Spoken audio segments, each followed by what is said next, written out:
ବାବୁ ପାଗଳ କାହାକୁ କୁହାଯାଏ? ଆରେ ମତେ କଣ ଏମିତି ଚାହୁଁଛ? କହୁନ ପାଗଳ କାହାକୁ କୁହାଯାଏ? ପାଗଳ କଣ ସାଧାରଣ ମଣିଷ ଆମ ଭଳିଆ, କିନ୍ତୁ ତାଙ୍କ ଭିତରେ ଟିକେ କମନ ସେନ୍ସର କମି ଥାଏ। ତାଙ୍କ ବିହେଭିୟରକୁ ଅବଜର୍ଭ କରିବାକୁ ପଡେ, ତାଙ୍କ ଚାଲଚଳନକୁ ଦେଖିବାକୁ ପଡେ, ତେବେ ତାକୁ ପାଗଳ କୁହାଯାଏ। ଆଚ୍ଛା, ତାହେଲେ ମୁଁ ପାଗଳକୁ କେମିତି ଜାଣିବା? ଏଇଟା ଗୋଟେ କଥା। ତୁମେ ଅଫିସ ଦେଖିଛ? ହୁଁ? ଠିକ ଅଛି, ତେବେ ଅଫିସକୁ ଯାଅ, ତ ବୁଝିକି ଆସ ମୁଁ ଆଜି ଡ୍ୟୁଟି ଆସିଛି କି ନାହିଁ। ଆଚ୍ଛା ଠିକ ଅଛି, ଯାଉଛି। ହେଲା?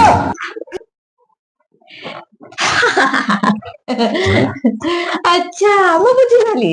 ତମେ ତାହେଲେ ଏଇଆ କହିବା ପାଇଁ ଚାହୁଁଛ, ଯଦି ମୁଁ ପାଗଳ ହେଇଥାନ୍ତି ତାହେଲେ ମୁଁ ଏବେ ଯାଇକି ତମ ଅଫିସରେ ଚେକ୍ କରିଥାନ୍ତି କି ତମେ ଅଛ କି ନାହିଁ। ଏ ମୁଁ କଣ ପାଗଳ? ମୁଁ ଫୋନ କରିକି ବୁଝିଦେବି। ଦେଲେ ତମ ଫୋନଟା ଦେଲେ ମୋ ରିଚାର୍ଜ ନାହିଁ, କଣ କରିବି? ନିଜର ଫୋନଟା ଟେବୁଲ ଉପରେ ଅଛି। ଯାଉଛି ବୁଝିକି ଆସେ। ଯାଅ ଯାଅ ଯାଅ। ଜାଣିପାରିଲ ପାଗଳ କାହାକୁ କୁହନ୍ତି, ପାଗଳ କେମିତି ଚିହ୍ନିବ?